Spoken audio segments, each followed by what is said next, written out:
Thank you so much for joining us today. We are here with Amy Blackthorn, a best-selling author, aromatherapist, herbalist, and self-defense instructor.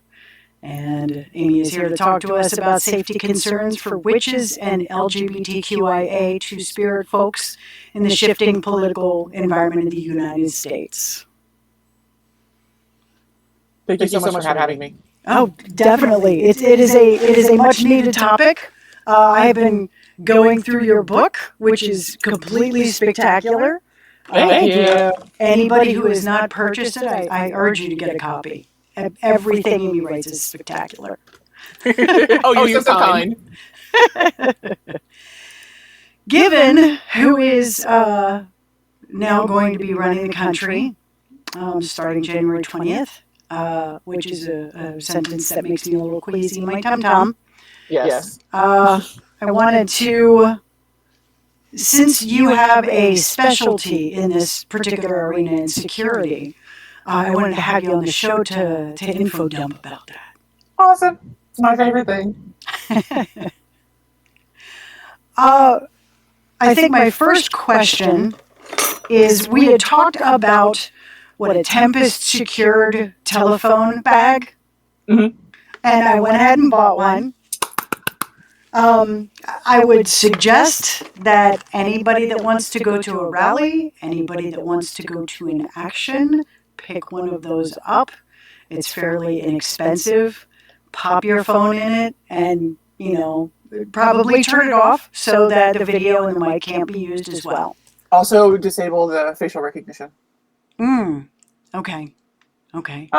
They can't subpoena the number to unlock your phone, but they can use your face without a subpoena. So please make sure that you, if you need to have your phone on your person for safety reasons or other things, make sure that it's in a Faraday bag. Make sure that you have the opportunity to disable any facial recognition software. Make sure it is password protected, so anyone can't just open it and see what you're doing with your phone.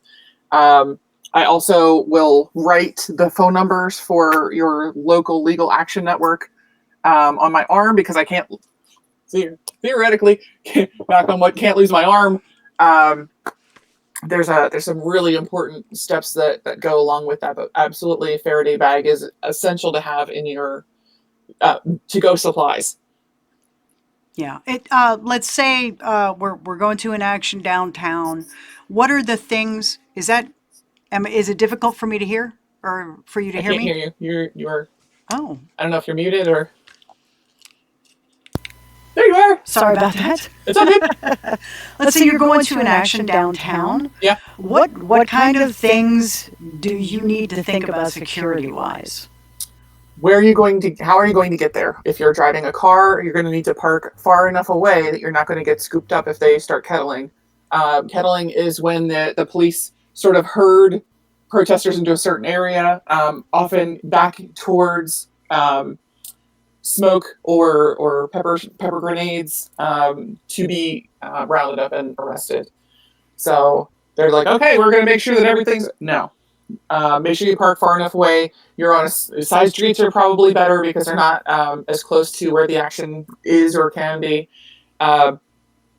If you can at all afford to leave your phone in your car, the tracking software that's available in phones now will make it easier for police to figure out who was, where, when, why. Yeah. If you can't, then absolutely grab the Faraday bag and make sure that your information is as protected as it can be. I would also put your wallet in there, because the RFID chips that are embedded in your debit and credit cards are also always broadcasting your information over the airwaves, so to speak. Is this something to get an RFID wallet? Yes, absolutely. Okay. It's great to have always, but especially if you're going to an area where it's sensitive material, they're going to be potentially harvesting that information for use later. So make sure that your wallet is in you have an RFID wallet if you need it. They make entire bags, like purses, tote bags, book bags that are RFID enabled. If you can get away with it, take just a little bit of cash to get to and from. If you need a drink, soda, take as little with you as possible. We want to make sure that you're not identifiable later. Cover up any tattoos, any specific scars. I have a million scars, so I would wear long sleeves because it's easier to identify, because they're just like part of a fingerprint. You know, two people aren't going to have the same scars, even if they've had similar surgeries. They're not going to have the exact same scars. So make sure that you have the opportunity to cover that as much as possible. Mask up, because one, there's a lot of people out there. Two, we're having some very scary words coming out about H5N1. Make sure that you're protecting yourself as best you can. The mask not only protects your identity, but it's going to help protect your respiratory system. Yeah. RSV, COVID, whatever else is lurking out there. Make sure you're as safe as you can be. Make sure that you're carrying water on you. It's very common to see people saying, okay, I've gotten tear gassed. I'm going to put some water on there. Water will make that worse. We need you to be hydrated internally. If you were pepper sprayed, if you were maced, if you encounter pepper gas, any of those things, you start having all of your mucous membranes in your face start leaking. It will be hard to see. It will be hard to breathe. Your lungs will start making weird goo. It's completely normal and natural, but it's scary and it feels like you're drowning. If you run upon somebody who's having this problem happen, I usually will use full fat milk. Even heavy cream if you can. The fats will help wash out and flush out those oils off of your very sensitive mucous membranes, eyes, nose, mouth. It can be very scary. A lot of the times the water is actually used very effectively. We've seen it in South Korea, where they put a traffic cone over it, pour water into the traffic cone, and then stuff it full of rags so it's not... we're able to hold down as much irritant as possible. Yeah. There's a really good book that's probably right here next to me on my shelf if I look. Magic for the Resistance by Michael Hughes is great, but I'm thinking about David Salisbury, Witchcraft Activism. That is a really fantastic book. David did work, I'm not sure his current status, for the Human Rights Council. So rallies, protests, these are his bread and butter. He gets paid to make sure that people understand what political action is. So it's a great manual for what to do if you're going to a protest, how to get there, how to get back, as people with bodies, but also as magical practitioners. Yeah. I'm a white person trying to draw as much attention as I can to keep people of color safer in this process. I'm willing to carry my way into the police, so that way somebody else can get away. You can visualize the exercise to how to make yourself bigger. If you are a vulnerable person, you can visualize how to make yourself smaller. I mean, these are really great materials. It talks about justice as social justice, as a metaphor and a roadmap.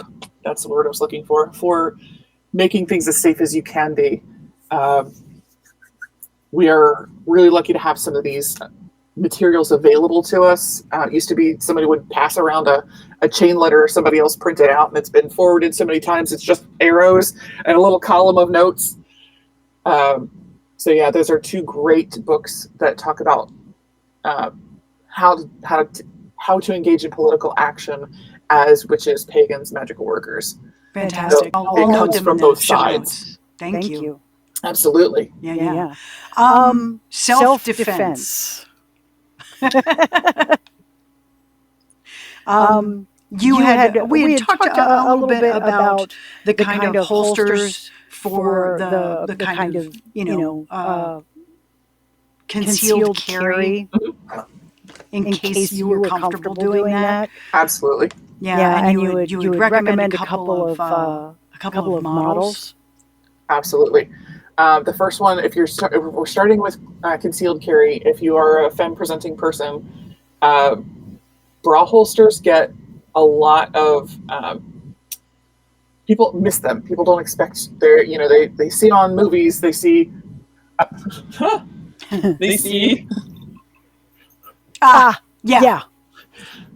they see outside the waistband. They see, somebody tucking something in a waistband. Never do that. Don't ever do that. They don't see a lot of femme-presenting people concealed carrying. They think that women don't do that. I've been told women don't do that, even while teaching a concealed carry class. I have been a concealed carry instructor since January of 2010. I've seen a lot of fads come and go, but I really love one of the firearms holsters that I carry myself is the flashbang line is really lovely. Lisa Looper is the current president of Looper Law Enforcement, which has been in business, I think, since 1918. Could be wrong. I could be making that up. But they've been around forever. And so when Lisa took over, she started with the flashbang line, and they're each named after a pinup. So they're really lovely. Oh, nice. But they're well constructed. They're very comfortable. You don't need a lot of extra things to carry and to be comfortable with them. They started with their popularity for femme-presenting people with the flashbang. The flashbang it's a clamshell that goes around the action. Yes. Yes. Okay. So clamshell action goes around the trigger guard of the firearm. So that way you're not considered that there's not a danger of something getting in between there and accidentally having a negligent discharge. So that clamshell actually snaps around the center section of the bra that you're wearing and tucks up behind the girls. So the weight of the girls actually holds it in place.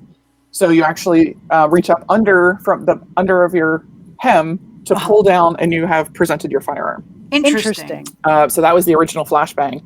But the flashbang line of holsters, I actually carry the Maryland every day for probably 11 years now. Okay. I started out open carrying because Delaware, you don't need a license, you don't need anything to open carry. You can buy a firearm, put it on your hip, walk outside, and have a nice day. Yeah. It has to be visible on three sides. That is the marker in Delaware for open carry versus concealed. It can't be like tucked in the waistband. You have to actually be able to see it on all sides. Yeah. But that was really helpful for me in Delaware because those of you who have read Blackthorn's Protection Magic, I encountered a very dangerous stalker. This man had a plan to kidnap, rape, and murder me, and wanted to leave my body on Bethany Beach for a mother with a young child to find. Like, he was very specific in his desires and his plans and what that outcome was going to be. And so I needed my concealed carry license. I needed to make sure that I had everything that I needed. But in Delaware, that process takes 6 months. Holy shit. Holy shit, indeed. I could not stand there and say, "Excuse me, Mr. Murderer, could you come back in 6 months when I'm legally allowed to protect myself?" Right. We're not doing that. Yeah. So the minute this happened, and this was the biggest concern, I open carried everywhere. In Delaware, signs do not carry force of law. So if you put a sign with a little gun and a little slash through it, and please don't, no firearms on the premises, that does not carry force of law in Delaware. So in some states it does, like North Carolina, it does carry force of law. Okay. So i.e. you do have to take the weapon off before you go in. Yeah, if they have a sign outside, it says, "Hey, you can't do that." Yeah. So a lot of people will have steel safes in the vehicle. That way you can safely deposit it somewhere where it's locked and taken care of. Yeah. Because it's not safe. It's just, if you just lock it in the trunk, anybody could watch you take it off your hip, put it in the trunk, and jimmy the lock open. Then they have a free gun. Exactly. So it was really important to me to make sure that I had the accessibility and the ability, to open carry. It's a visual deterrent. The gentleman who had the issue could, of course, see, "Oh, she's armed, I better not do that." The problem was with that specific incident was that man knew that I was a competition shooter. He knew that I taught concealed carry classes. He knew that I was a black belt. He knew that I taught women's safety programs. Yeah. That's what made it so enticing for him. You were a challenge. Exactly. He wanted to know which of us was the best. And guess what? It was me. Yeah. No one ever wants to be in that position. That's not something that we're looking for or hoping for. I don't carry a firearm because I want to impose my will on someone else. Yeah. I carry a firearm so someone else cannot do that to me. Yeah. So the Maryland holster is the one that I started carrying concealed more often than not. It's a bra holster, just like the other flashbang that I discussed, but it actually sits more like a shoulder holster. It just happens to be inside just the almost cup of the bra. high right under the armpit. So the suede band actually goes around the outside band, and then the cup actually tucks inside the cup of the bra. Gotcha. So I'm reaching in through the front hem of the shirt. Mm-hmm. So I can draw from right here, as opposed to lifting up my shirt and reaching under. Yeah. They have, oh goodness, it was the Betty, I think. It's actually designed to go behind your hip, because outside hip, a lot of people say, oh, I remember police doing that in movies. But if you go at like 4 o'clock on the back side of your hip, it's actually disguises that bulge, and it won't snag on your sweater or your jacket, so you can be a little bit more discreet. Some states have rules on brandishing or displaying a firearm that are so draconian. Even if the wind blew against your windbreaker and there's an outline, they would consider that brandishing. That's ridiculous. It is ridiculous, but luckily in states with open carry laws, that can't be the law because they would contradict each other. That makes sense. We have a comment about what about blades or LTL for those of us who don't use firearms? The most common length is when you look at the actual blade of your that you're attempting to carry. You want to look at how wide it is according to your own hand. Okay, this in those states would be just outside that line. It would honestly depend on the cop who pulled you over or stopped you or wanted to see what you were talking about. Yeah. But the width of your palm is a good measuring device to see, okay, is this something that's generally okay or generally not okay? Yeah. Now this is just a flip folder. It has a liner lock and folds closed. But if it was something called an OTF knife or out the front, where instead of it folding out this way, it actually shot out the end here, like in John Wick. Those are considered in the family of automatic knives, and those are more heavily regulated, especially in places like California and Massachusetts. It's going to be a lot harder to get those even shipped into the state, much less the legality of them. Yeah. It's very, very handy to make sure that you have a tool for escape. So this is an escape tool. When I talk about self-defense with pagans, most especially, I get a lot of people who say, I'm fine, I carry a knife. Great. What combat art have you trained that knife with? Oh, well, I've never done that. We are magicians, we are witches, we are pagans. This is not magic. You do not just rise to the occasion and suddenly know how to do what you're doing. Not how that works. We fall to the lowest level of our training every time. There is no rallying cry and everything turns out okay. That's not how this works. Yeah. You have to train with it. You have to learn with it. You have to live with it, breathe with it, eat with it, sleep with it. It has to be a part of you always. It has to be in the same place, the same time, every time you go to reach for it. And the knives that you have on your pocket to open boxes with is not the knife you keep on your side to potentially open a person with. Yeah. The daily use is going to dull it very quickly. It's going to need honed and sharpened and taken care of and babied and oiled. You don't want to have to worry if that's, did I sharpen it? Mm-hmm. Because a dull knife is a dangerous knife. Oh yeah.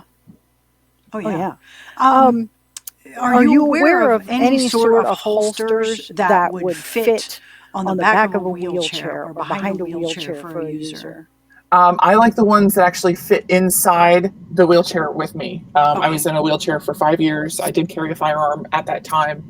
The holsters that I used, instead of being on the back, because you can't just like wing and hope that you can reach your gun. No. So the holsters I use were actually on the inside along my thighs. That way I know where it was held onto. I actually have a book recommendation for you. I was actually in this the shoots for the photos in this book. And Lynne Finch is the author. 2 N's, LYNNE FINCH. Lynne is a firearms instructor, and I've known her for a million years. She has Taking Your First Shots. She has a home security handbook.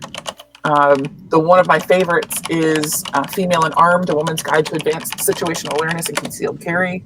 But Living an Armed Life, you'll actually see my face. I'm in the book because I'm demoing different positions and shooting availability. Yeah. But Living an Armed Life talks about adapting your carry to your changing life. So do you walk with a cane? Do you use a wheelchair? Did you hurt your back at work? And so, things are a little weird. I broke my arm. What do I do? Can I not carry because I only have one wing? Yeah. Living an Armed Life talks about every single one of those pieces. Living an armed life. Yes. Okay, thank you. Absolutely. One of the pictures that was at the time the cover was taken. I actually have a picture on my Facebook page. We're shooting from inside a car outside on the shooting range. So it's, how do we use a mobility aid in our defense? How can we know that we're going to be okay in certain situations? I was able to valiantly protect myself with 2 broken arms, 2 broken legs, and a broken pelvis. Like, okay, well, how do we do that? Damn. Yeah. I was able to, there's a common phrase that just says, stay in the fight. You cannot give up. Yeah. Absolutely not, ever, ever, ever. Because that's when we die. When the number of people who have been found with their hands and feet bound in duct tape, who they say, you know what, I've pulled, I've struggled, nothing's happening, and they give up, and you find them deceased. Yeah. If someone had taught them how to save themselves, what could that outcome have been? Yeah. And what could they have done with their life? Right. So bound in front of you, raise it up as far as you can over your head and bring it down as hard and fast as you can over your hips. And that's duct tape? Duct tape. That makes the same angle as you're tearing it off the roll. Okay. Great, fine. Your feet, what you're going to do is you're going to take your hands and you're going to make a wedge. Okay? You're going to push this wedge in between your legs. So that way it'll also tear that same angle to get the duct tape away from your feet. Okay. And the same movement works for zip ties?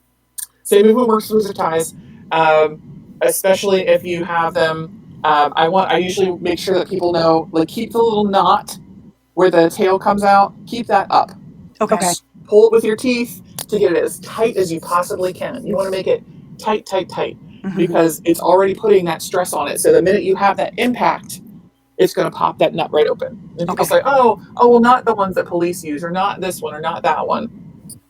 I haven't found one that hasn't worked yet. The most important part is that you cannot give up. I will say this 30 more times, I'm sure. You cannot give up. If one method doesn't work, we're going to work the next problem. We're going to work the next one. We're going to work the next one. My shoes are downstairs. Say that didn't work. Say I pulled the zip tie tight and I slammed it on my lap, and guess what? It didn't spring open. Then we move on to the next method, the next technique. So you're going to take your shoelaces, and you're going to untie your shoes, take one shoelace and fit it in between your wrists, underneath the zip tie, and you're going to tie it to the next shoelace next to it. Okay, so 2 different shoes. What you're doing is you're going to lean back, so you're putting tension on it, and then you're going to bicycle kick. And that's going to saw through, the friction of your shoelace is going to saw through that zip tie. Okay. Regular shoelaces, it depends on how old they are. It could break, which is why when I buy new shoes, I always replace the shoelaces that they come with paracord. Paracord is a 550 pound tensile strength. So you can actually hang off the side of a bridge with your shoelaces. Nice. What that does is it provides that tension and that friction, so it's going to help you saw through the zip ties. Okay. It can work if your wrists were damp when they put on the duct tape and your hands slide off. Great, we're going to saw through it with your shoelaces. We're going to keep working the problem until we have a solution, because there is no alternative. Yeah. Let's say the shoelace does not work. What would be the next move? You're going to keep up with the friction idea and find something to rub the edge of that zip tie on. We're going to keep making that friction, because that is the quickest way that we're going to get you out of there. Okay. There are a number of individual tools you could have on your person to help you escape certain situations. I carry this on me everywhere, every day, at all times, and I've only replaced it once, I think, at this point. It looks like a bracelet. It is a bracelet. I wear it all day, every day. It has 2 beads on it. It's just a piece of elastic that has 2 beads on it. The first one looks like the striker from a Zippo. Okay. It's a textured tungsten bead. This will shatter a car window, sides and rear. Nice. Absolutely. You can see, they say, oh, well, pull the headrest off of your car and try and hit it. It does not work, and more often than not. We think glass is very breakable, but the point of having glass in a car is to not allow it to be breakable. Yeah. It will not work on a windshield because it's more resistant to breakage, because they're expecting a front impact in case of an accident. Yeah. So you need something that's going to shatter that car window. Okay. The second bead on this bracelet, it just looks like a little piece of metal. It's a handcuff key. Okay. It's a handcuff key. So you can find this at battlebox.com, BATTLBOX.com. It's not my company. It's not my product. I just really like it. It makes me feel comfortable having it on my person. The gentleman who designed it is someone I know from self-defense work. It's called the GTFO wrist strap. Nice. Yes. Thank you. All right. Absolutely. GTFO-wrist-strap.com will take you right to it. Sweet. I'll go ahead and put the link in. Yes, this is the 2.0. They had the original version, which I really liked, but it could have gotten better. I was able to contact them and say, hey, as a person who's using this in the field, I found that this bead, they originally designed it so that it could be removed from the elastic bracelet, used, and then put back on the bracelet. So it was just like a little open C where you could fit the bracelet in there. Yeah. And so I was out doing what I do, and the key actually popped off of the bracelet. I was like, well, if it's gone, then I can't use it. So they came out with the 2.0, and it's a solid piece that's no longer removable without actually breaking or untying this bracelet. Great. So it's not going to accidentally pop off as I'm running, if fighting, climbing, shooting. Okay. I've got a friend in a wheelchair who says, for those of us who don't move our legs very easily, is there an alternative? Alternative to which part? The pedaling your legs. Yes, absolutely. So it's the friction that we're using here. So you could actually take your shoes off, do the same tying, and you're just going to have to apply a little bit more force as you're trying to move your hands back and forth to get that friction. We want friction isn't just heat. It's actually tearing away the layers of what's happening to that zip tie. So even if you have laces that are factory, just adding a little bit more tension on that will actually make sure that it gets just enough friction in there that it's actually able to eat away at that material. Cool. It'll maybe take 30 seconds to a minute longer, but you're going to get there. Okay. Great question. Thank you. Okay. I'm trying to think of other questions.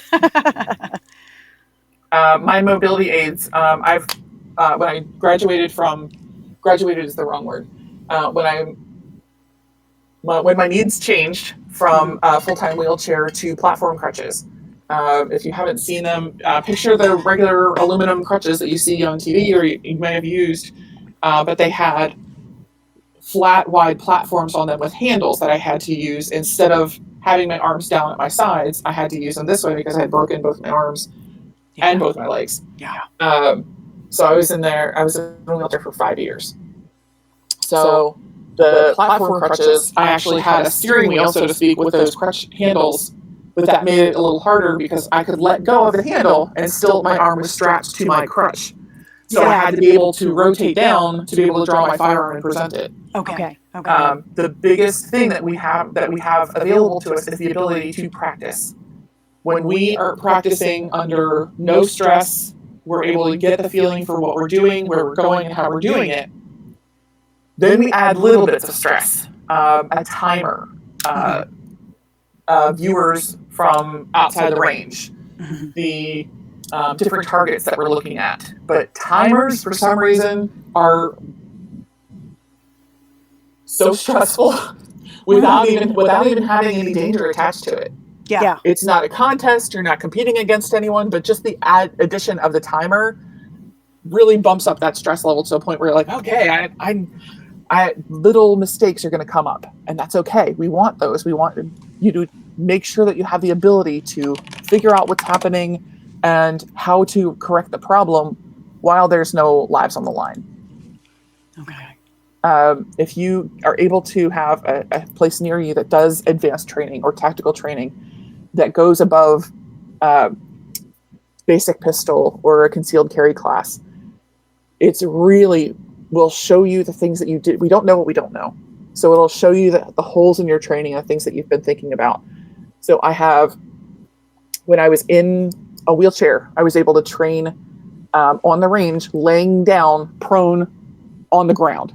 And I had to sit up, and then I had to figure out how to shoot and where to aim and how to aim at someone much taller than I am and still maintain the discipline of knowing where my bullets are going to go, because you want to make sure that you're not hurting an innocent bystander. Yeah. We have to defend our lives, yes, but we don't want to hurt anyone else in the process. Yeah. So the biggest thing we can do is train. It's expensive, so there are laser trainers that you can purchase that are the same size and shape as the bullet that would go into your firearm, but have a small laser embedded in it, so you can actually point where you're going, you can see what you're doing, and it's a lot more cost effective than going to the range every weekend. If I can go to the range every weekend, great, awesome, amazing, I love it.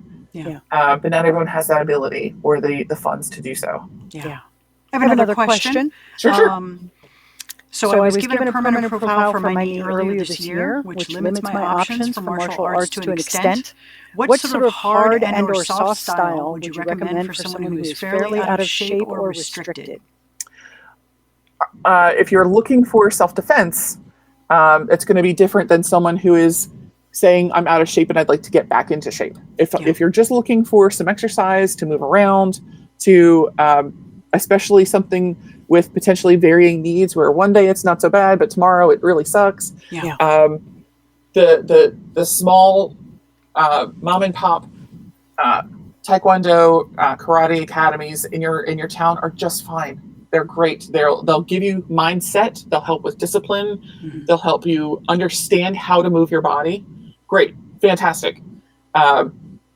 One of the things that people talk about, especially with something like taekwondo or karate, is, okay, then this is what my goal is, to go to tournaments and compete. Mm-hmm. That is a completely different mindset and a skill set for martial arts than someone whose idea is to get out of a deadly situation, potentially dangerous situation, something that is hard and fast and dirty and nasty. Yeah. Those are two completely different things. So if you're looking for getting some energy, some motivation, to lose some weight, to feel comfortable in your body again, especially with changing needs, go with something like karate and taekwondo. They have striking, but there's more emphasis on form. Kata is an art in and of itself.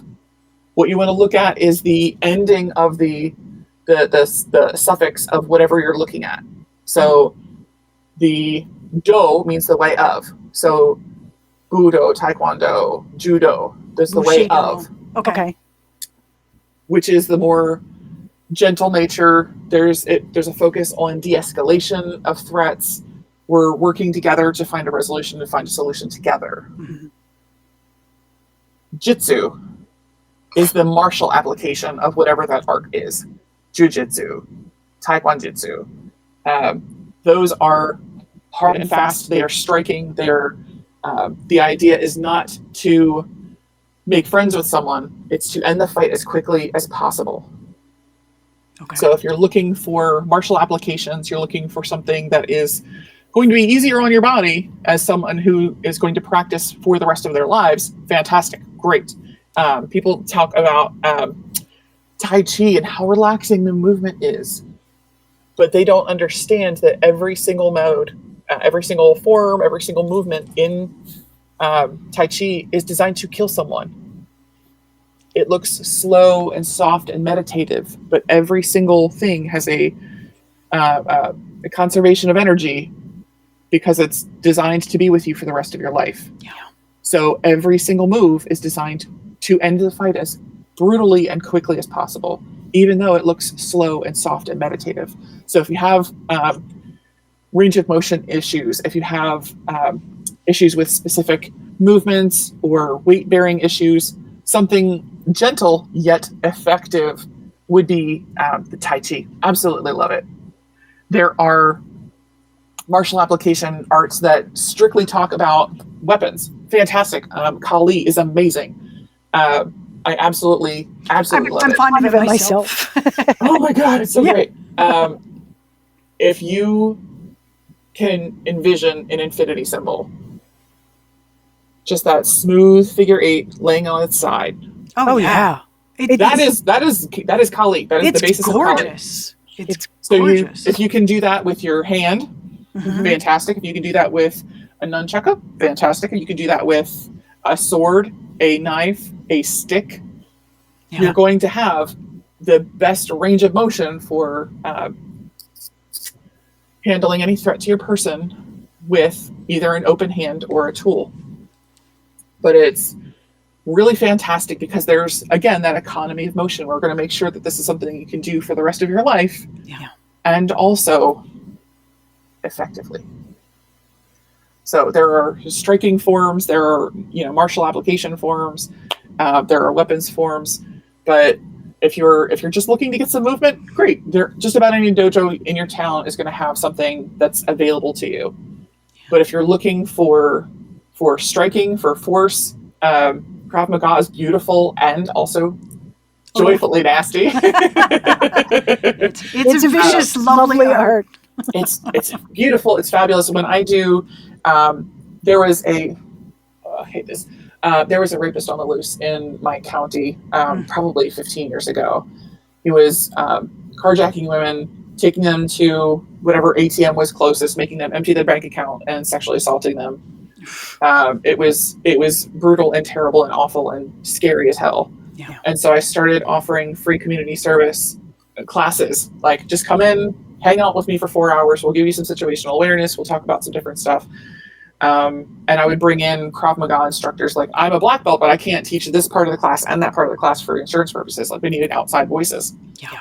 So Krav Maga was my first choice. Like, let's go. This is what we're doing. I'm going right here.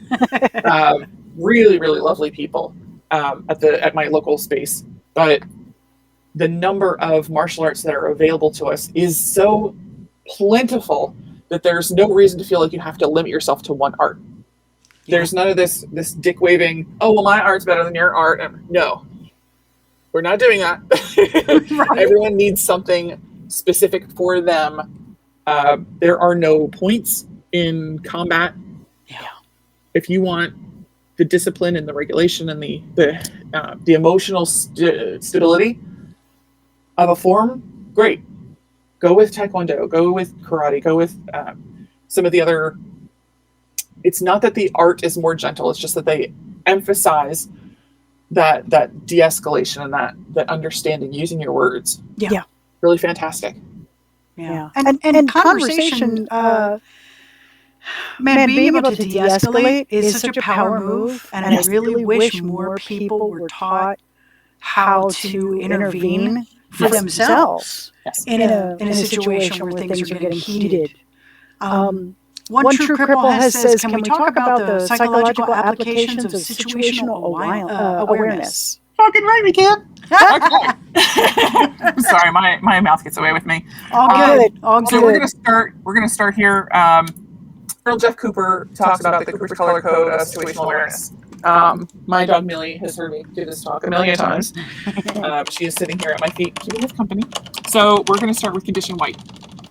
Condition white is I am walking out of the mall with my face in my cell phone, and I'm texting my boyfriend and my boyfriend's dog, Jasper. Boop, boop, boop, boop, boop. Fantastic. What does that mean? That means that I am completely unable to respond to a threat because 100% of my awareness is in my phone right now. Completely unable to respond to a threat. They could knock you down, take your Apple computer you just bought, and kick you in the face on the way out the door. No, thank you. Yeah. Condition yellow is where we would like to be. We would like to be aware of our surroundings. You know, we're not scared, we're not terrified, we're nervous about any specific threat. We're just keeping our eyes open, we're keeping awareness of the people around us.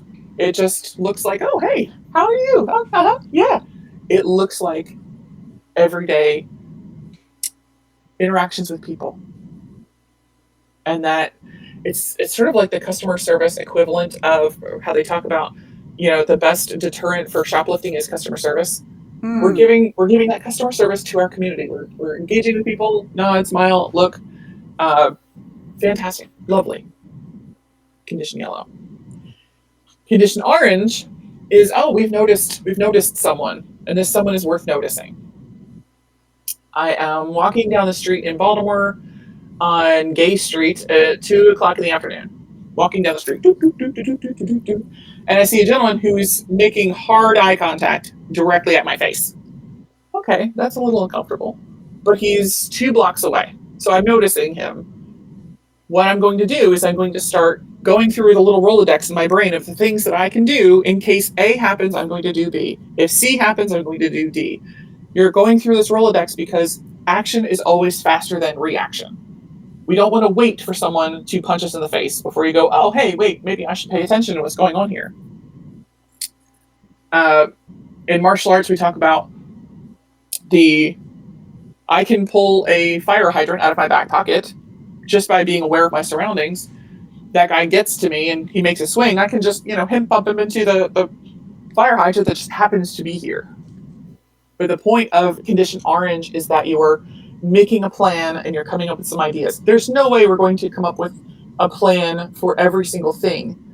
The point is to make sure that you feel as comfortable as you can coming up with those ideas on the spot. When something happens, we need to have our next plan ready, willing, and able to be implemented. Okay. So we've made those plans. Now he's close enough. We'll say he's 25 feet away. It's a very, very important number.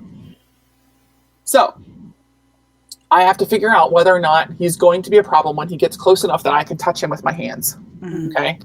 The reason I said 25 feet as opposed to 20 feet is that magic number 21. There's been a study done, gosh, it was probably in the late 60s. Someone who has a knife out and is running at you, full tilt. For you to draw your firearm, present it, fire, you had to be outside of 21 feet. If you were inside 21 feet, that person could get to you and, poke you with the sharp bits before you could draw a firearm. That was right here. Yeah. That's close. 21 feet outside, 21 feet. Great. Fantastic. I can draw and fire. But inside 21 feet, you're going to the emergency room. Yeah. So we want to make sure that we're keeping our awareness out just far enough that we're able to make those choices before it becomes a problem. So condition red, he's coming inside. Now he's inside that 21-foot rule. Now we've got to figure out hard and fast, is this a problem or is this not? Mm-hmm. The problem that kills femmes every day is politeness. Yeah. Oh yeah. It is a danger. Fuck politeness. Mm-hmm. I would rather say, "Oh, I'm so sorry. I thought I knew you from somewhere else. I was just," than to be caught unawares if the gentleman who's coming in like a freight train has decided to punch me in the face and take my money. Yeah. Okay. I will give you an example. So, gosh, this was probably 15 years ago. I was working at my local mall part-time while I was working security during the day, like trying to get Christmas money and do whatever you're doing. So I would leave my security job and then go to my mall job. And I was working in a cosmetics company. Really love it. I still shop with them. I still love them. But the mall would close at 9:30 and I'd be getting home around 10 o'clock at night. I'd still have to eat dinner. I'd still have to do my evening things. So, okay, I'm a night owl anyway. It's fine. Yeah. So I'm stopping at my local grocery store. They're open until 11 p.m. I'm stopping to get something for dinner. And, okay, I was probably in there a couple minutes longer than I expected to be. You know how it is. You walk in for one thing, you come out with 10 things. Yeah. It happens. So I am walking out of my Acme, my local grocery store. I've got both of my grocery bags in my left hand because I am right-handed. I always want to keep your dominant hand free in case of emergencies. Mm-hmm. So I've got my bags in my left hand. I'm walking out to my, I drive an Xterra. I always park to the closest spot that I can, under the street light, close to the entrance. We're doing all this situational stuff they've been presenting people since we were hatched. Okay, I followed all the rules. So I come out of the grocery store, I've got my bags in my hand, and I start to walk to my vehicle. It's just on the other side of the little lane where cars are driving through. And so I am looking where I'm headed. And there's a gentleman standing at the rear bumper of my Xterra. Everything moves into slow motion. What happens is your blood starts sending all of your blood, your body starts sending your blood to your major organs. So I can fight, I can flee, I can kick somebody in the face if I have to, but we're ready for what's going to happen. So everything slows down. And I notice there's a couple cigarettes at this guy's feet, which means he's been standing there a while. Yep. He's probably been standing there as long as I've been in the grocery store. Yeah, okay. So he starts he steps off. He's coming to walk towards me. He's making enough eye contact that it's suspicious. Okay. That is a pre-incident indicator. Mm-hmm. Eye contact, there's only two kinds of people who give you that much eye contact, cops and criminals. Mm-hmm. Okay. So too much eye contact is definitely a pre-incident indicator. It doesn't necessarily mean something bad is going to happen, but it means that you should be paying attention. Okay. So he steps off. He starts walking towards me. He's outside the 21 feet, so we're not up to condition red yet, but I'm definitely paying attention. And so he holds his arm up while he's looking at me, not looking at his wrist. He goes, "Hey, can you tell me what time it is?" Mm-hmm. This is what's colloquially known as bitching up. It's an opening gambit. I want to know if you're somebody that I can find as an easy target. So if I'm like, "Oh no, let me fumble in my bag and pull out my phone to tell you what time it is." No, we're not doing that. Yeah. I said, "No, I can't." He keeps walking towards me. But then he notices that I have a firearm on my hip. And he says, and he takes off in the opposite direction into the dark, abandoned parking lot, because it's, almost 11 o'clock at night. They lock the doors behind me. Yeah. So he's running towards literally nothing. There's nothing there for him to run to. Okay, nothing happened. I get in my car and I have a little bit of a panic attack when I get home, and I tell my partner, like, "Oh, this thing didn't happen, but it could have happened. What the fuck?" So I have my little meltdown and I make dinner and I go about my business. So this was a Wednesday. Thursday goes by. I go back in on Friday. I've got to get something else for dinner. Now we're in the daytime. Mm-hmm. All my friends are there, like, "Oh, hey, Amy, how you doing?" High five. And I see my friend Beth. Her son works with my cousin, so we trade office gossip. Like, "Oh, did you hear that thing? Oh yeah. Oh my God. Can you believe?" We trade office gossip for people that, we don't know and we've never met. So I stop and say hi. And she says, "Oh my God, Amy, you'll never believe what happened last night." "No, tell me." "Oh my goodness, it was probably like 11 o'clock at night. The store was closing, and this lady walked out to go take her groceries out to the car and leave. And this man came up to her in the parking lot, and he asked her what time it was." Like, "Oh, you're kidding me. I had no idea." She said, yeah. She asked him what time it was, and then he punched her in the face after she handed him her wallet and put her in the hospital. Put this woman in the hospital. I was like, actually, yeah, I do believe it, because that almost happened to me on Wednesday night. I was going to come in and tell somebody, see if there was anything that anybody could do, because nothing really happened, but maybe they caught something on the cameras. Yeah. She was like, we definitely saw this woman, so we'll send somebody to go back and look the day before, see if they can get the guy's face. So a couple of things happened. One, I feel like this is the worst human on the face of the earth, because maybe if I had done something, this wouldn't have happened to this other woman. But I mean, what could you have done? Shot him as he ran away? Right. We cannot play the should game. You cannot should all over yourself. The what if game does us no good. It feels like we are doing something. That's the tricky part. Worrying feels like an action, but it's not. That's a really good way to put it. Thank you. It's super important. It feels like we're getting something done, and we're not. We're just spinning our wheels. Yeah. So we're going through our loop. Like, could I have done something different? What would have happened if I had done something? None of that does any good. It just doesn't. I can tell you from the number of experiences that I've had that maybe 10% of are in this book. Worrying is not going to make it any better. When it comes from the outside, when your husband, mother, sister, brother, best friend says, "Oh my God, what were you doing? Or where were you going? Or what were you wearing? Or where were you?"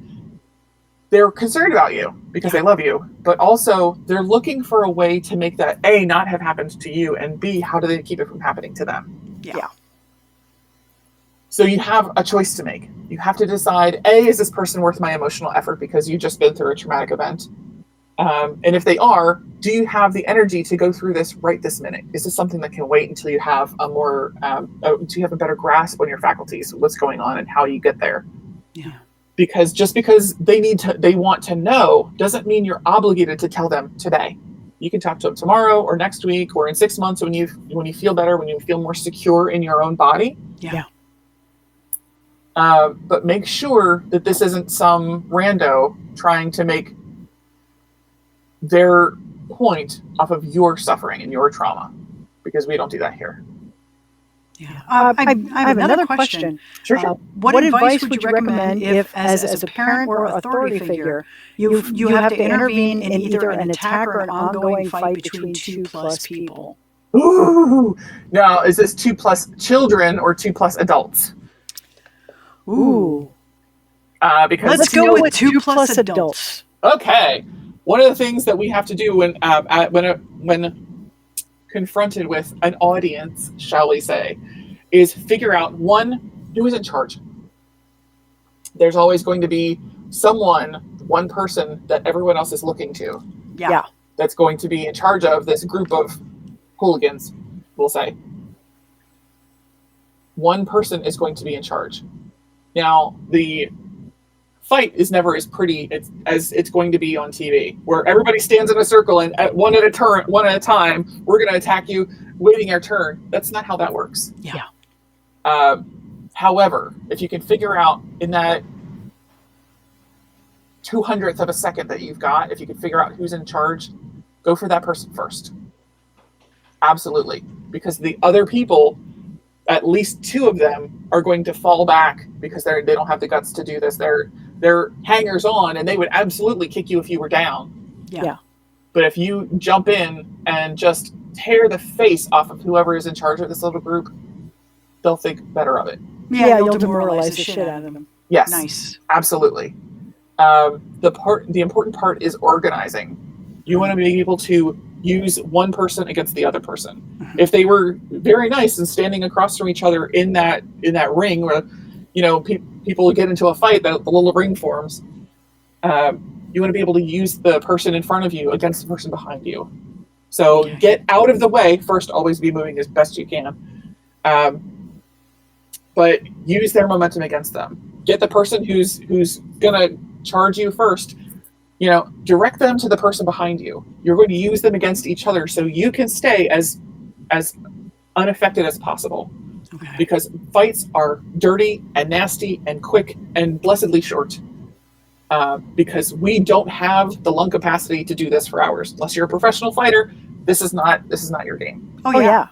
So end the fight as quickly as possible. Either A, and I say this with all the love and priestly duties at my disposal, end that fight as brutally and quickly as possible. Because that gives you the ability to get away. Yeah. I'm not saying use excessive force. I'm not saying if you have a firearm, if you have a weapon to defend yourself, your job is to stop the threat. The minute you have stopped the threat, you have to disengage. If they re-engage, that's a separate event. That is two separate events. But you don't want to be found to have been overzealous.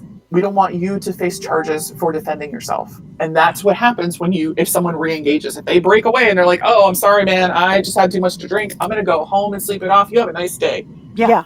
And you punch them when their back is turned, that's a separate event. And you've now exceeded the force necessary to stop the threat. Yeah. So it's not, oh, you're going to empty a magazine and you're going to do... No, we're stopping the threat. That's it. That is the threshold where a reasonable person... Those are very important legal terms. A reasonable person feels that this is where the threshold is met. Yeah. Have you ever gone to a rage room? No. A friend of mine wanted to create one, but it looks like a lot of fun. The one thing that helped me realize how little fucking long power I had was going to a rage room. I didn't make it 5 minutes. Mm-hmm. It's and I think that's probably if you want to get an idea for how much stamina you have in a situation where you're striking a lot, go to a rage room, because you will tire out really quickly. Very, very quickly. So I was training with a group that's local, and they are, half of them are SWAT team. There's a couple Marine snipers, 2 guys from the U.S. Marshals. One guy was FBI. Like, they're just a bunch of different professionals, and we get together and train sometimes. Yeah. I'm like, okay, this was an unarmed combat class. So I was wearing the same holster, but I had a blue gun. It's just a piece of plastic that's shaped like a gun. Was my carry that day. And so we spent 8 hours with that piece of plastic, figuring out different ways for people to take things away from us and how to keep them from doing that. So we did that for 8 hours. And it was a long day. Yeah. We always do a final scenario to make sure that we've incorporated all the things that we've learned that day. Yeah.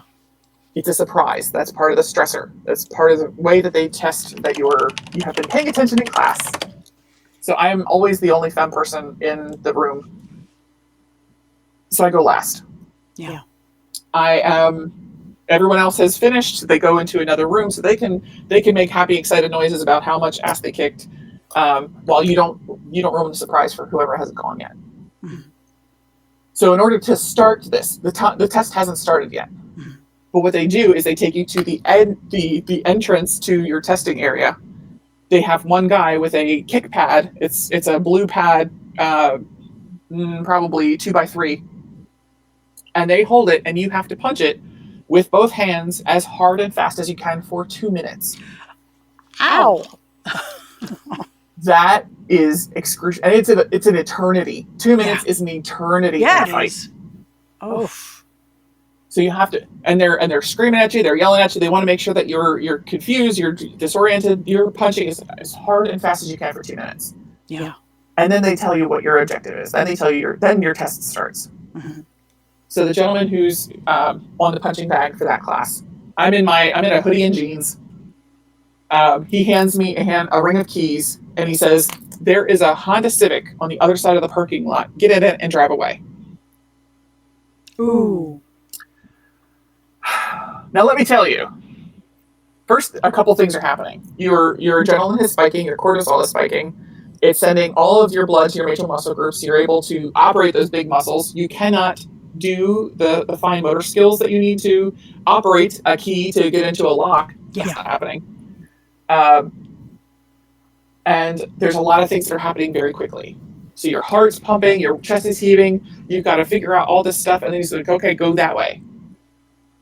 So I look in my hand, and I notice that the keys that I'm holding, none of them are a car key.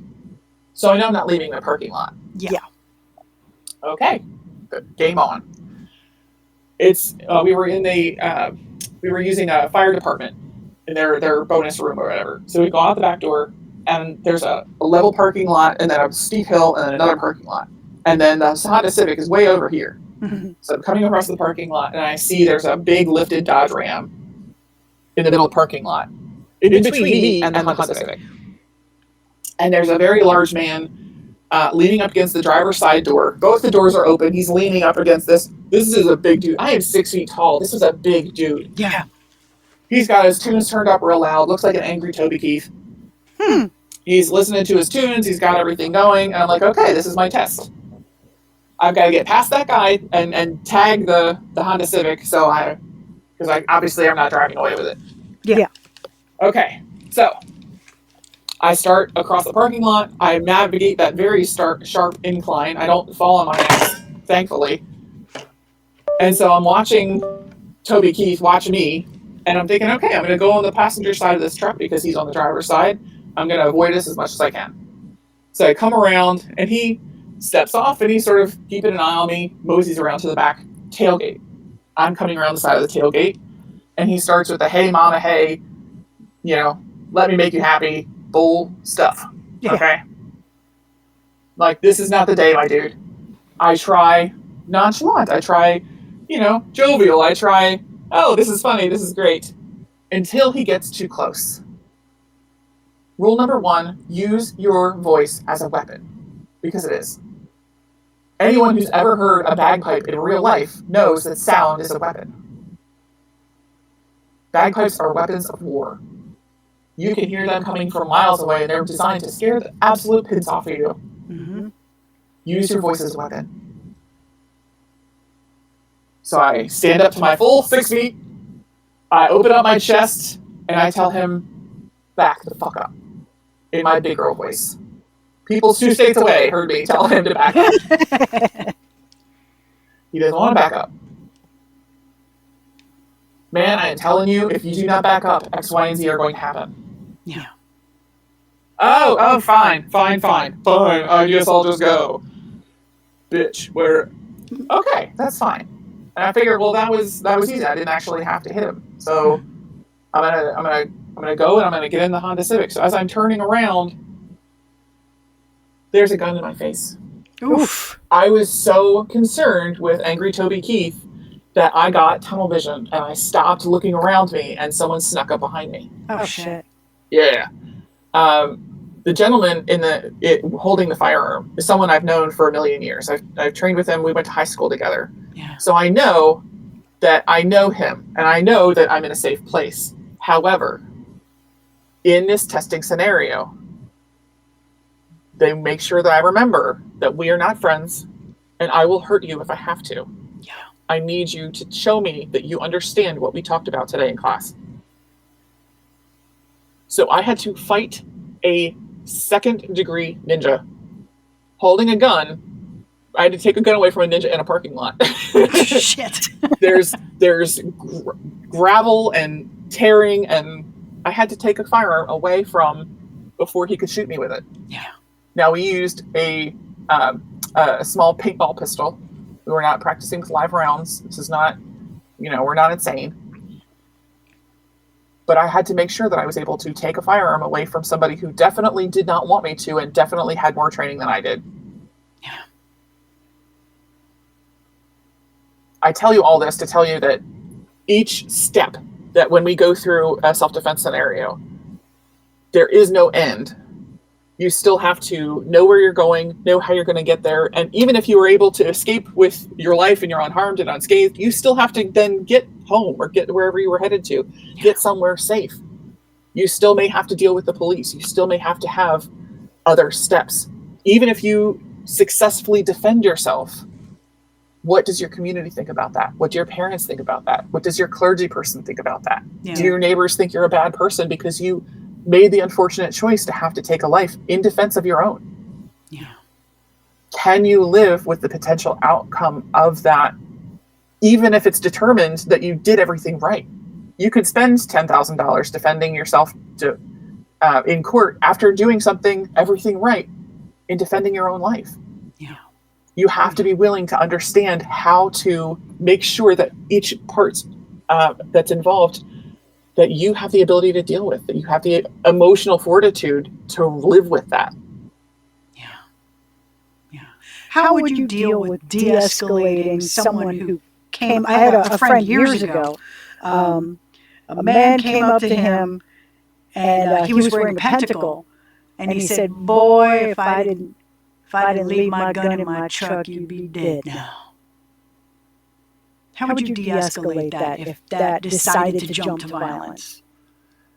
The thing is, in the eyes of the court, words aren't violence yet. They are assault. It's not assault culminated in battery until someone actually touches another person. So it can be terroristic threatening, it can be scary, but until you actually try and put your hands on my person, there's a very low escalated risk, because that man is using his voice as a weapon. He's using his words as a weapon. But just telling somebody, "Oh, I'd shoot you if I had a gun," is bad. It's not great, but it is not the same as actually defending yourself with physical violence. So you have to make sure that you're meeting that same threshold of where they're meeting. So de-escalating that is saying, "Hey, I'm sorry you feel that way. How can we talk about this? Like, what do you think that this means? I want to approach this man, even though he hates me, even though he has decided that I am the son of Satan. How do I meet this person as a neighbor?" Yeah. How do you approach the connection with curiosity in a way to try to meet him where he is? Yeah. What makes you say that? Like, how did something happen to you? Are you okay? Do you need some help? Because offering to help someone is the quickest way for them to go, like, wait, what? They're expecting hostility and anger, and that's what they're looking for. Yeah. I've had this happen more times than I can probably count. I've been run off the road into oncoming traffic while a man screams out the window at me. Yeah. I had my sister-in-law mail me pieces of like chick tracts, Bible tracts, one of which said, "Thou shalt not suffer a witch to live." I collect them because I think they're entertaining.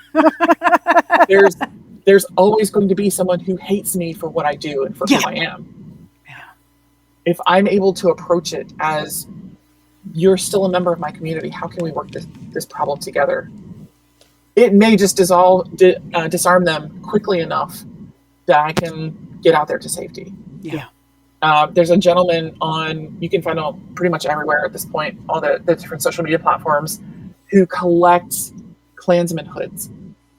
Oh, yeah. That gentleman, I wish I could remember his name. He's able to, as a black man, he's able to talk to them and say, "Hey, what makes you think that this is appropriate? Why do you feel that way? Like, what led you to this point in your life?" And he's led Daryl Davis. Thank you. Oh my gosh. He's led so many people to understanding how insidious these ideas are and how they're not based in reality. Yeah. I can tell you, I grew up in Baltimore City for the first few years of my school life. Obviously, I was born and raised in the area. So I got to 5th grade, and I moved to Baltimore County. I was in a very rural school. I was on the bus for probably 40 minutes or something in the morning just to get to school in the morning. And so there's a little boy who sat next to me, and he was the coolest. We would, draw pictures and we'd talk and we'd have fun, and it was great. And he used to talk about his dad's friends and how cool everybody was and how neat it was to go to cookouts and picnics and play games and have kids his own age to talk to. Yeah. And I figured that he was talking about his local church. Mm-hmm. Growing up, we went to whatever church was closest. A, transportation issues, and B, parental care.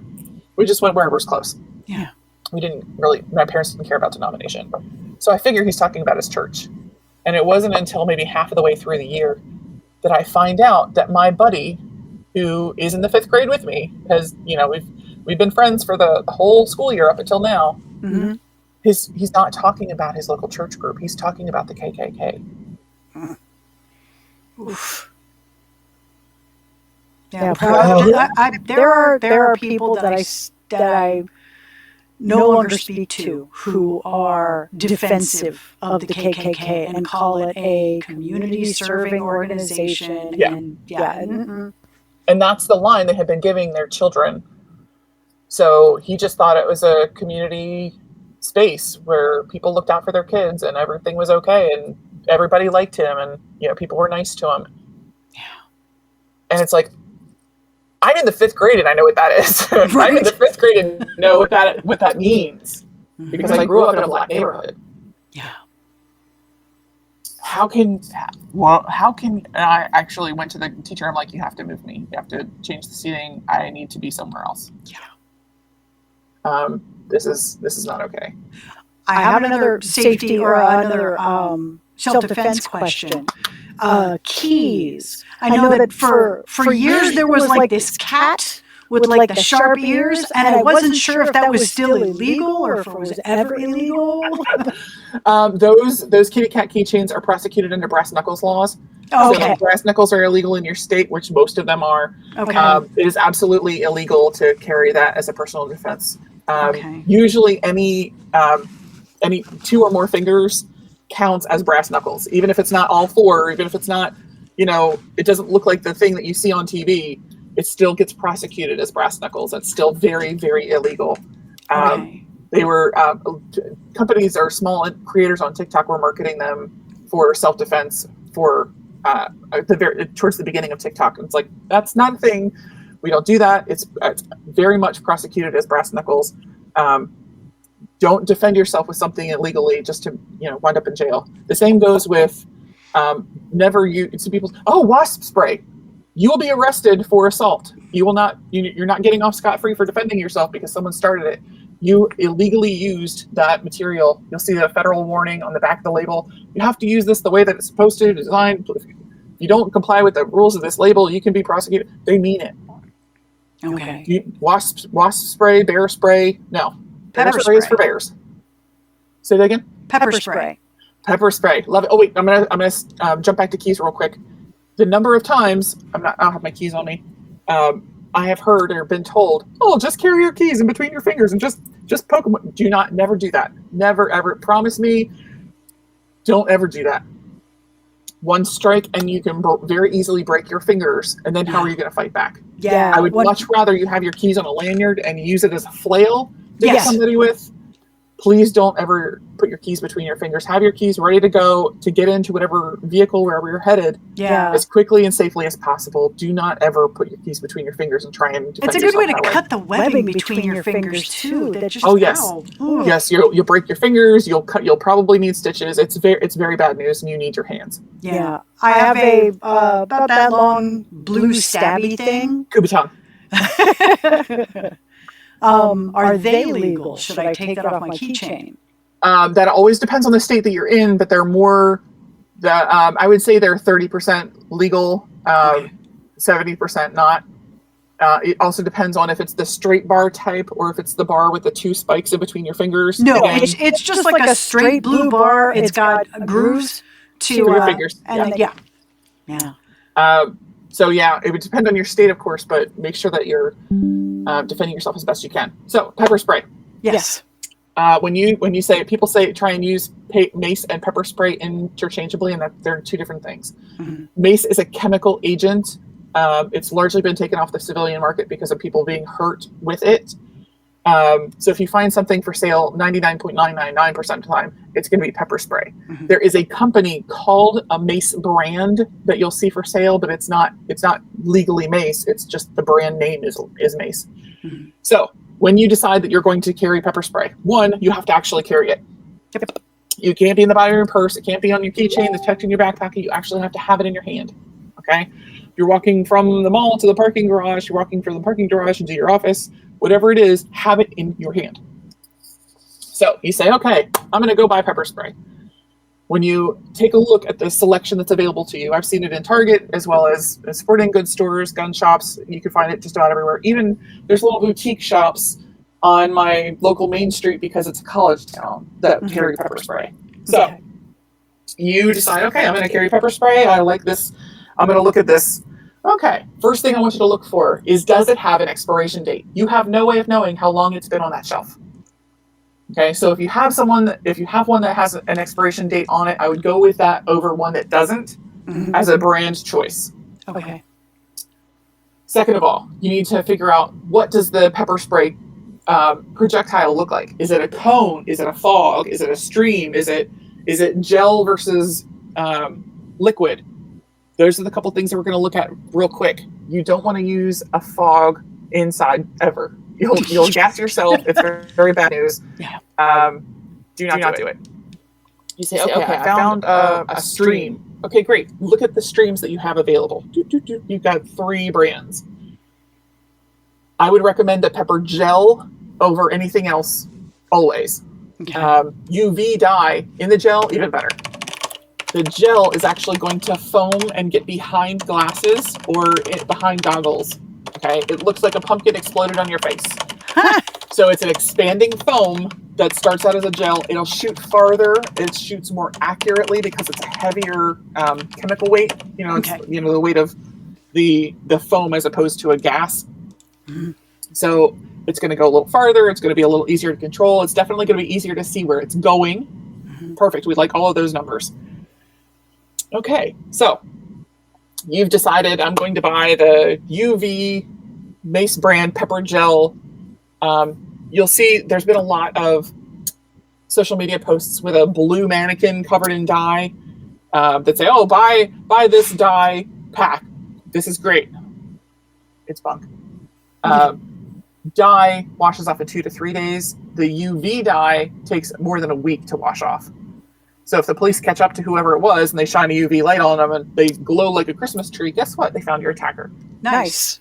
But the traditional dye, just like the dye packs in bank robbery security, that'll wash off in 2 to 3 days. You want something that's going to hang around for a while. Okay. So you decided you want your UV pepper gel. You've got a couple things to decide. One, there are different lights available. This is if you're outside at night a lot, especially if it's the wintertime and it gets dark earlier. They have laser lights and they have flashlights that are attached to those different materials. So those are great. Okay. The Mace brand pepper gel has a light that actually, when you put your finger on the trigger of the spray, makes a little flashlight come on so you can actually see where you're aiming. Oh, that's handy.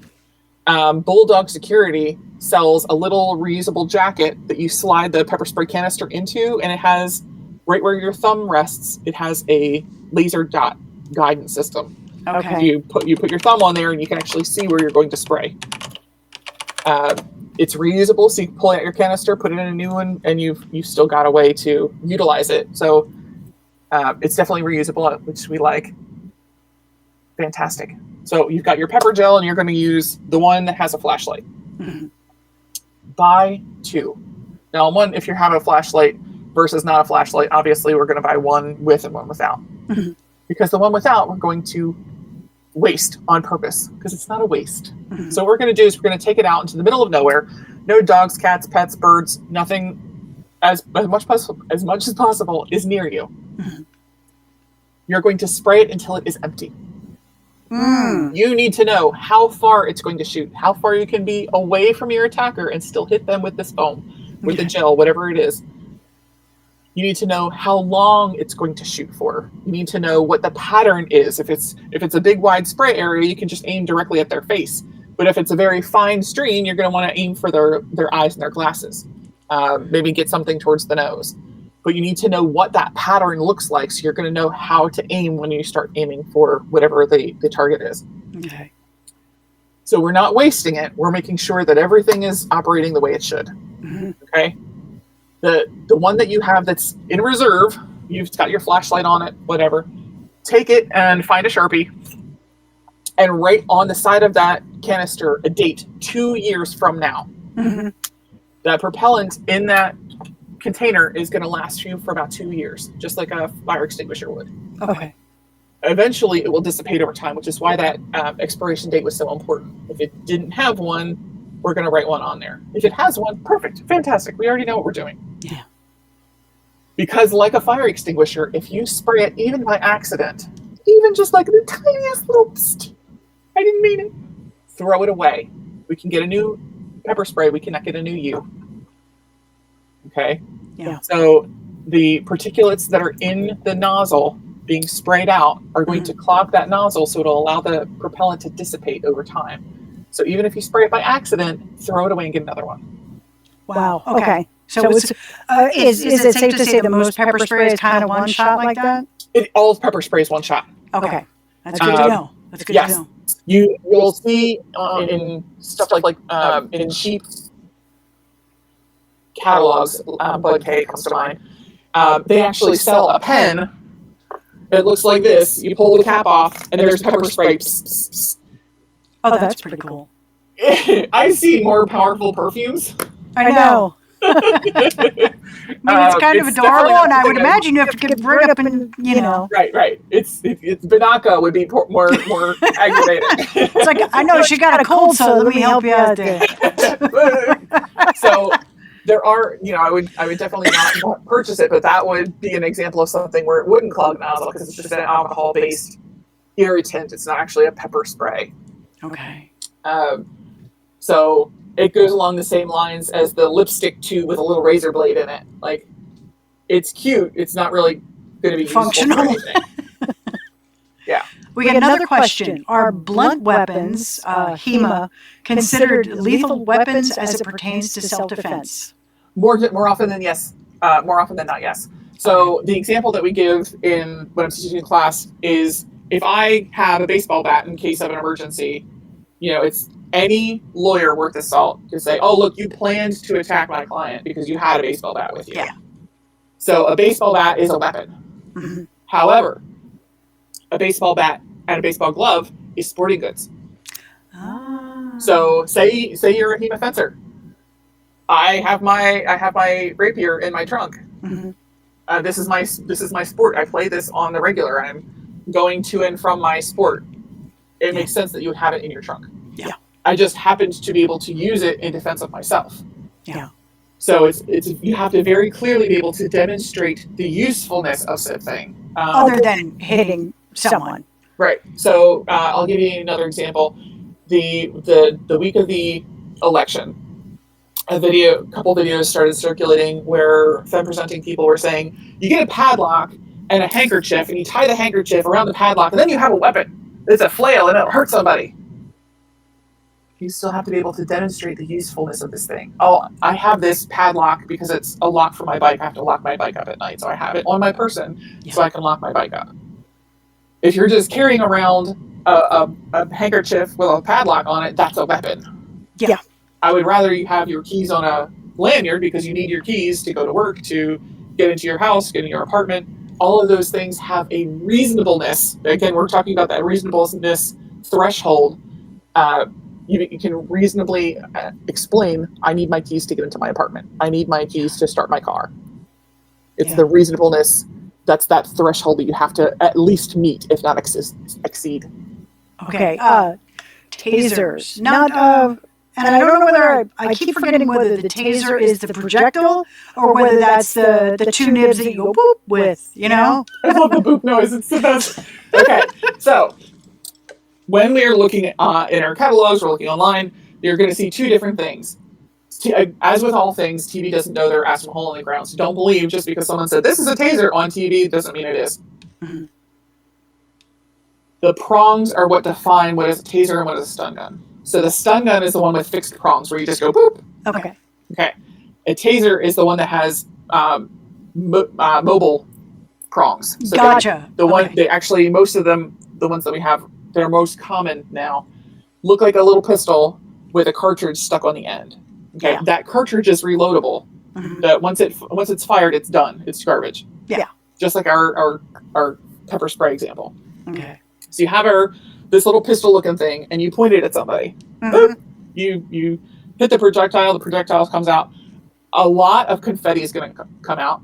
Mm-hmm. Each bit of that confetti, 1,000 pieces of confetti, is going to have the serial number on it for that company. That's just a record to make sure that the police can find you and make sure that you're okay because you had to use your taser. Now, there's a couple problems with this. Because there's two projectiles, you need to complete that circuit. If you don't complete the circuit, you don't get the electricity. So if someone is wearing a heavy jacket and it just happens to be open and one prong hits skin and one prong hits jacket, guess what? You didn't complete the circuit. Yeah. You now have to reload if you even bought a second container cartridge. You've got to figure out, oh wait, did I know how to do this? Did I practice how to do this? Do I know how to re-engage that second cartridge? If I even had it on my person, there's a lot of things happening. So if one lands on skin and one lands on a jacket, if you miss completely, you still have to reload and figure out how else to use that. Yeah. Now the good thing is a taser is on a cycle, just like an electric fence. Mm-hmm. It's going to go buzz, buzz, buzz. You can actually hear the electricity in it going through that cycle. Buzz, buzz, buzz. Stun guns, on the other hand, are a constant stream because they expect that you're closer. Mm-hmm. The problem is you're closer. Yeah. Whoops. You have to be within hand's reach to touch someone with the thing that you're holding in your hand. Mm-hmm. So if they grab you back, you've now completed that circuit and you're now going to electrocute yourself. Yeah. But because this isn't on a cycle like the taser is, you cannot let go. Yeah. Your muscles have now seized, and until you pass out or the battery dies on that stun gun, you're locked in. Yeah. Because when that electricity hits you, and yes, I have had it happen, and yes, it does hurt. Oof. Every single muscle in your body freezes up. When you can see videos on YouTube, I'm sure, of police cadets getting stun gunned or getting tased, depending on their what's used in their jurisdiction. Yeah. And they stand them in front of a pad. They have a person on either side of them. They get tased. Again, it's on a cycle. So they're able to grab that person and set them down because every muscle in your body seizes so hard. A lot of people bite their tongues. Even your jaw seizes up. Your eyes seize up. And you just fall flat on your face. Yeah. So thank you for having that there because my face thanks you. So those are the two differences. They both have their pros and cons. They both have their legal issues.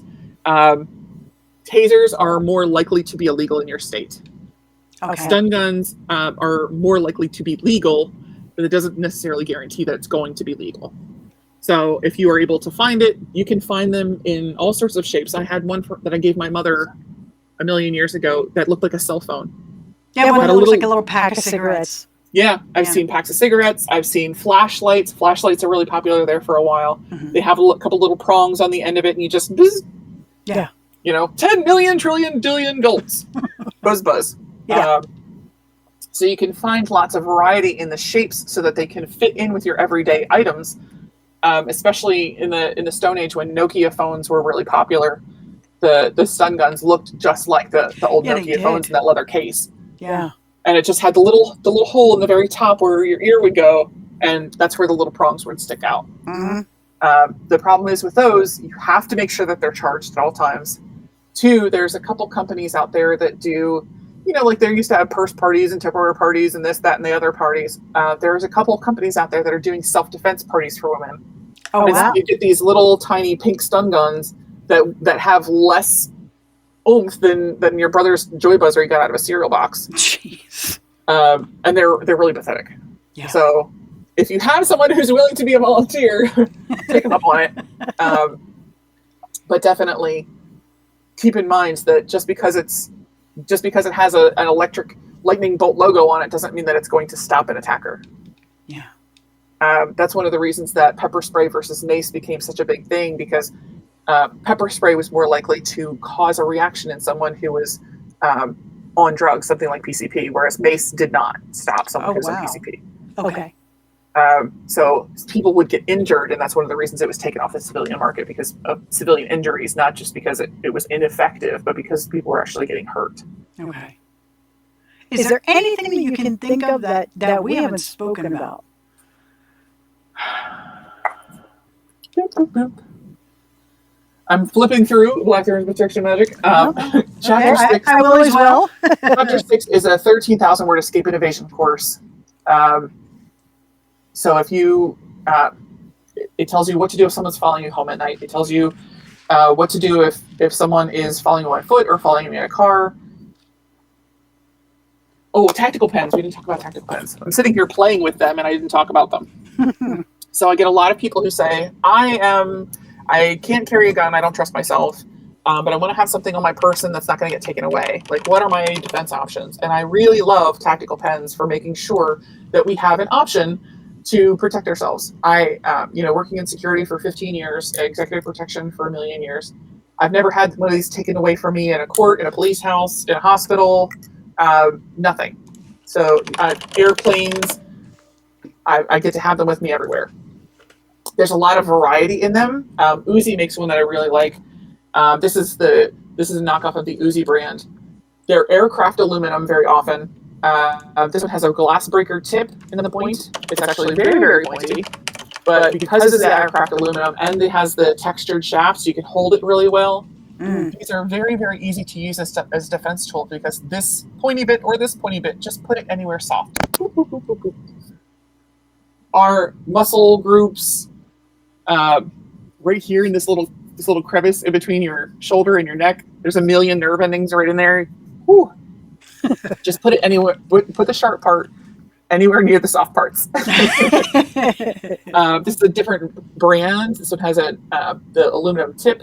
The rest of it is plastic. It's just an impact-resistant plastic. You can hold it. But it's a pen. You're going to write with it just like any other pen. They have off-brand Sharpies that are the extra big size of Sharpie. Again, more rigid plastic that you can utilize for, again, putting it anywhere it needs to go. Little force behind it.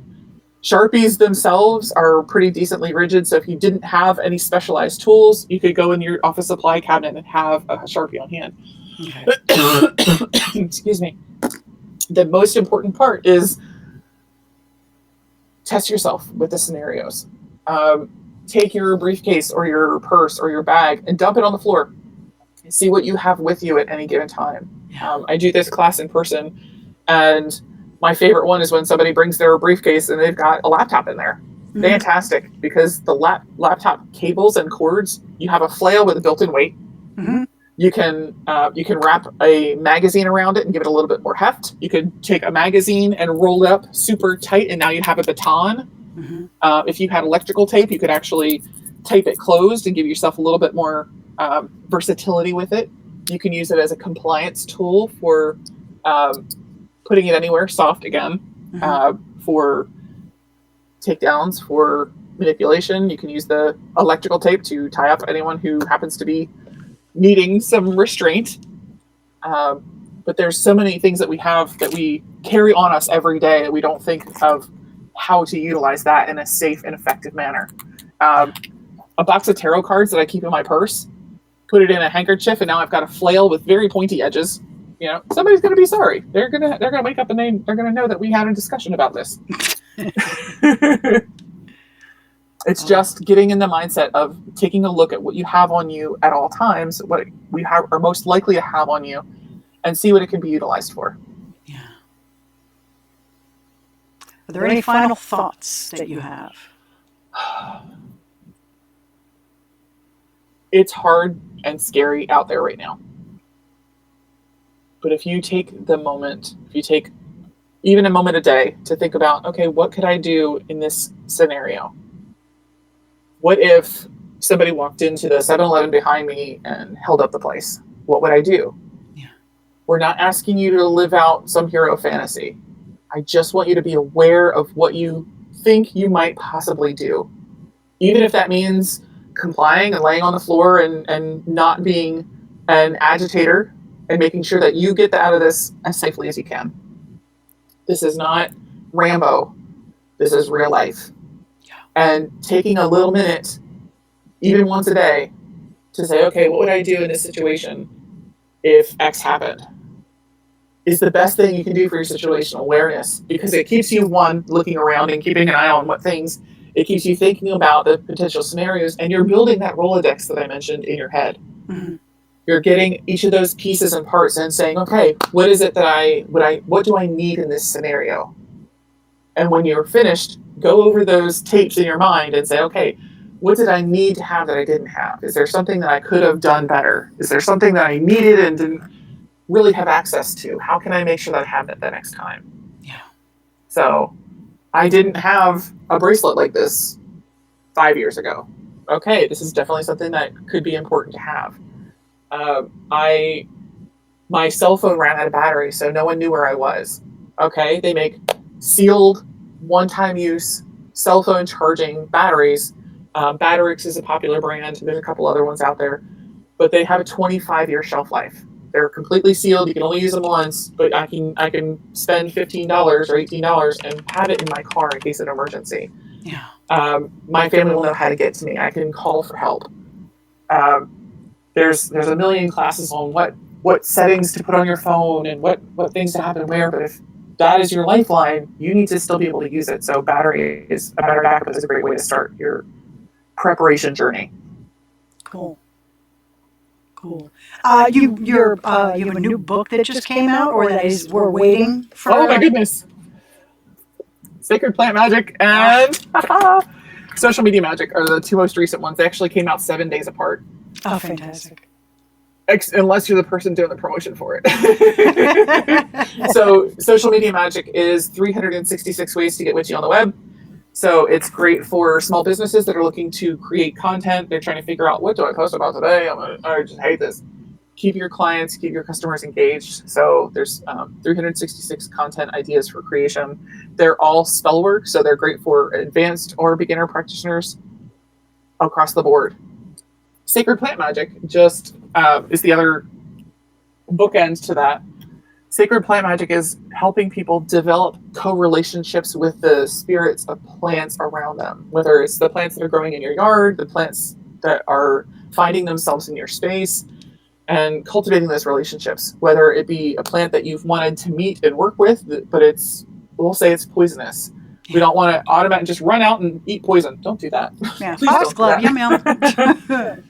People on TikTok just please don't eat poison. God.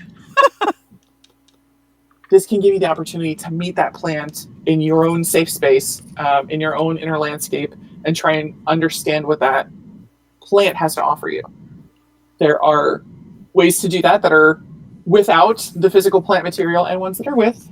For example, ones that may be a little bit more taboo. For example, there is a recipe for gummies in Sacred Plant Magic. So if you have ever wanted to make flower fragranced gummies, there's a recipe in there for you. There's actually a really lovely German publisher who's looking at that one. Oh, sweet. So I'm hoping good luck. Good luck. Yeah. 4 of my books have been optioned in French. I have one in Polish, one in Mandarin, and the German would add my most recent language. Beautiful. Congrats. But yes, Sacred Plant Magic has different ways to engage with those plants. There's a section on divination. There's a section on building an altar to the spirit of a specific plant that you'd like to work with. Say you choose, instead of a New Year's resolution in January, say you pick a plant that you want to work with for that year. Yeah. You want to get to know that one plant. It's very interesting when I do that because it always winds up being really telling for what I'm going to experience that year. The example that I always give people is that my plant for 2020 was mugwort. There is definitely a lot to learn, and Siri wanted to get on that conversation too. So it gives you a lot of different ways to go about learning more about yourself and about the plants that you may choose to work with as an embodied spirit with its own agency. Beautiful. This is not like, use this dandelion for this. This is, how do we build relationships that work together? And it's so really important from an animist point of view. Like, how do we recognize and honor the significant contributions of the plants around us? Yeah. Thank you so much for being on the show today. Thank you so much for having me. Thank you for all the information. We have one true couple is asking if you have a TikTok. I do. Amy Blackthorn, author, little underscores in between Amy Blackthorn and author. I talk about plants. I talk about self-defense. There's a lot of visual videos for different escape tools and some of the things that we talked about today. So the duct tape escape, you can actually see me break out the duct tape. I do that at the beginning of most of my protection classes, but it's very hard on me because I do it a lot. I can imagine. So I definitely walk away with a bruise or two, but I'm not in someone's trunk. Big plus. But yeah, if you're a visual learner like I am, the visuals and TikTok, I have those pinned to the top of my profile, so you can check those out right at the top. And I'm happy to see you on TikTok. Sweet. Thank you again. And thank you. Good luck with all the sales on the new book. I appreciate you. Thank you so much. Hey man, creators gotta get it in the only way they can. I mean, absolutely. Luxury items are kind of going by the wayside. So absolutely. Yeah, but this is definitely necessary medicine. Yes. So because a lot of printers and publishers are getting their materials overseas, the price of books is going to go up. Yeah. So one, if you're looking for tarot decks, if you're looking for books, buy them now. Yep. But also, you're going to want to invest in digital media. Download the Kindle app for your cell phone and work with it there. Yeah. And I'll tell you, as an author, most times, more often than not, we have a higher percentage of the profit, or a higher percentage of the sale actually goes to the author, because you don't have to worry about printing costs. Nice. So instead of 10%, you'd get 25%, like those kind of numbers. Okay. May you sell out of stock. From your lips to the God's ears. Thanks again, and thanks everybody for joining us. This is a really great discussion. So much fun. I'll go ahead and add all the information for the defense stuff that we talked about today, and definitely do pick up Blackthorn's Protection Magic. It is full of very necessary things for the situation we find ourselves in, and the situation we're going to find ourselves in next year. Yeah. Thanks again. Take care. You.